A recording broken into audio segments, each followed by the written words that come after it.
Well, I'm very honored and very moved to have found, my modest, humble participation in Julian Beck's and Judith Malina's life.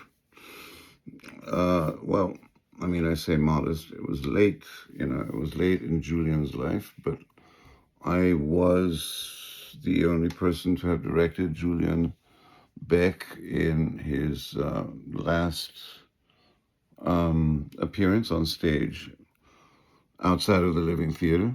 It was a production I did called the Beckett Trilogy, and Julian was like Julian starred in that time. It was a piece by Samuel Beckett. Julian was pretty sick, pretty ill. One wants to relate it to the failed return of the Living Theater to the United States after a couple of decades in Europe. But I don't think it was that, but one wants to think it was.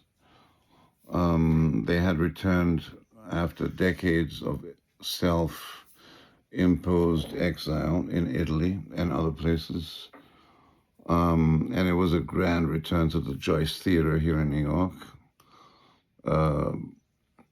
And after a couple of days, it was doomed, and the production was closed because of Frank Rich, the New York Times critic.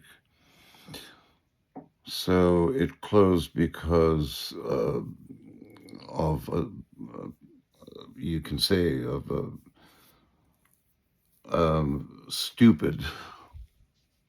a very stupid gesture,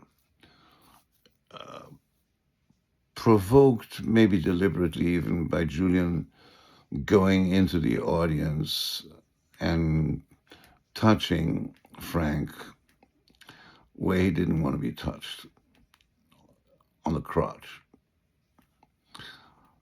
Julian always defended the point of view that he didn't know who Frank Rich was. On the other hand, I think a lot of people who knew Julian contended that he knew exactly who Frank Rich was, and I think he did it deliberately because Julian was a provocateur by nature. So I think there was a sparkle there, and I think he used it. He didn't know, of course, that he was going to kill the production. I think he just wanted to make it happen in a slightly more provocative way. Anyway, it killed the production, and that, of course, helped increase the chances of the cancer to proliferate. Anyway, I was, at that time, I was ready to go on stage to Broadway, to the Theater Row, with my second production of All Strange Away. And he looked for me, he sought me out and said, let's do something. And we started talking about a production, a Beckett piece, and we finally settled on that time. We opened in March with George Bartaniff and Fred Newman doing the first two pieces, Theater 1 and Theater 2. And it was incredibly, incredibly moving, incredibly successful, especially because Julian was not able to speak a full sentence at that period anymore, at that time anymore. So it was word by word, spliced together by splice tape, and it was an arduous, very arduous job. We even went touring to Europe, to Frankfurt, Berlin, and we almost went to Belgrade, but that didn't happen because of Julian's failing health. And anyway, I went to Brazil afterwards to stage that same piece in Rio with Sergio Brito and other actors.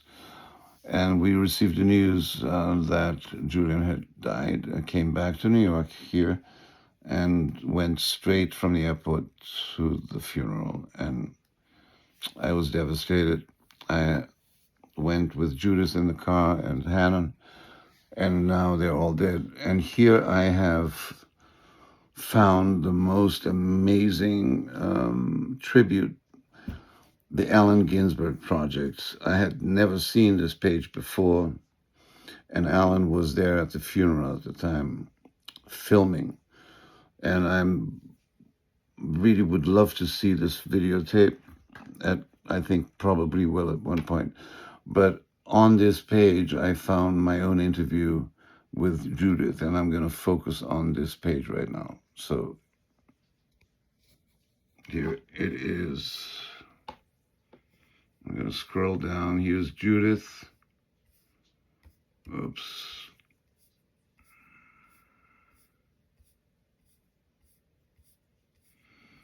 It's very, very, very moving to see that I even exist for these people. But I never thought that I had been involved in the beatnik, movement to that extent. So, to see my name, it was very moving. So here, if I click here, it opens. Unfortunately, the last time I saw him was, you know where it was? It was in a horrible place, cemetery, Paramus, New Jersey. Both of us were in tears, of course. You were in tears, I was in tears, and all that. Then I called you from the airport. Yeah. And so on and so forth.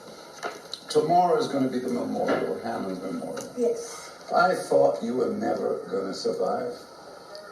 And here you are, stronger than ever, looking younger than ever, looking more beautiful than ever.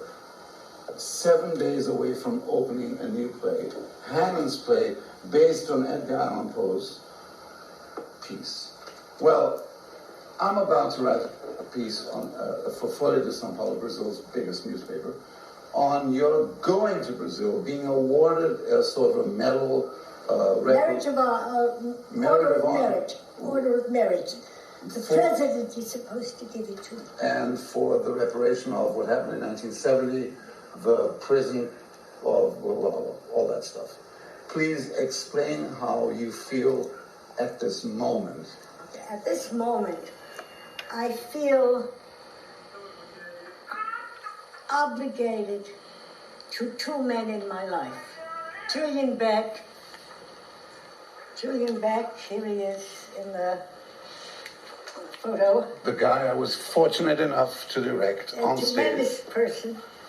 And Hannah Resnikoff, also a very fantastic theater pioneer. Thinker and personality. And certainly playwright. And I feel that these two people worked with me on a vision that I feel obligated to fulfill now. Mm-hmm. I have to go on with the Living Theater because it was their work and because of my love and respect for both of those people. I feel I have to go on with the Living Theater and create, as far as I can, as far as anybody ever can, fulfill their vision, to try to create what these two people wanted to do, together with me together with them, in a collaboration. That video is available. A certain idea about theater. And I love Judith, and I'm so behind you is another honored photo. that I am in this. That's Piscator. I'm so honored to be part of all this. She's Incredible. the age of 80-some. She's the youngest.